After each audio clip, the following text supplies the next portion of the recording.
The university of மலையாவில் Tamil பயிலும் மாணவர்கள் நீலகிரி, மூத்தநாடு, பாகல்கோடு உள்ளிட்ட தோடர் பழங்குடியினர் கிராமங்களில் களப்பயிற்சி மேற்கொண்டனர். கோவை பாரதியார் பல்கலைக்கழக மொழியியல் துறை பேராசிரியர்களின் உதவியுடன் நடந்த இந்த பயிற்சியில் மலேசிய தமிழ் மாணவர்கள் தோடர் பழங்குடியினரின் மொழி, பாடல், கலாச்சாரம், வாழ்வியல் முறைகள் உள்ளிட்டவை பற்றி கேட்டறிந்தனர்.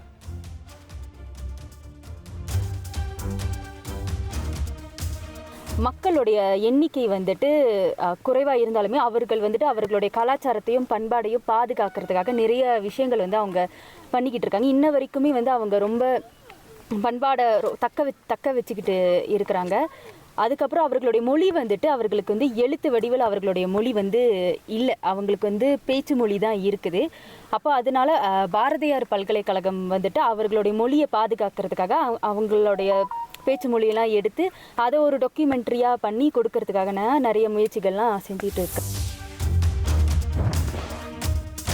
கரூர் அருகே உள்ள நெரூரில் அக்னீஸ்வரர் கோவிலில் நடைபெற்ற நாத உற்சவ விழாவில் 300க்கும் மேற்பட்ட நாதஸ்வர கலைஞர்கள் ஒரே நேரத்தில் வாசித்து அசத்தினர்.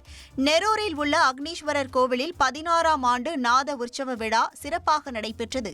இந்த விழாவில் அக்னீஸ்வரர் சுவாமிக்கு மங்கள இசையுடன் ஆராதனை மற்றும் அபிஷேகங்கள் செய்யப்பட்டது. இதில் 300க்கும் மேற்பட்ட நாதஸ்வர தவில் வித்வான்கள் கலந்து கொண்டு சிவபெருமானின் பாடல்களை இசைத்தனர். மேலும் இந்த இசை நிகழ்ச்சி சுமார் 2 மணி நேரம் நடைபெற்றது.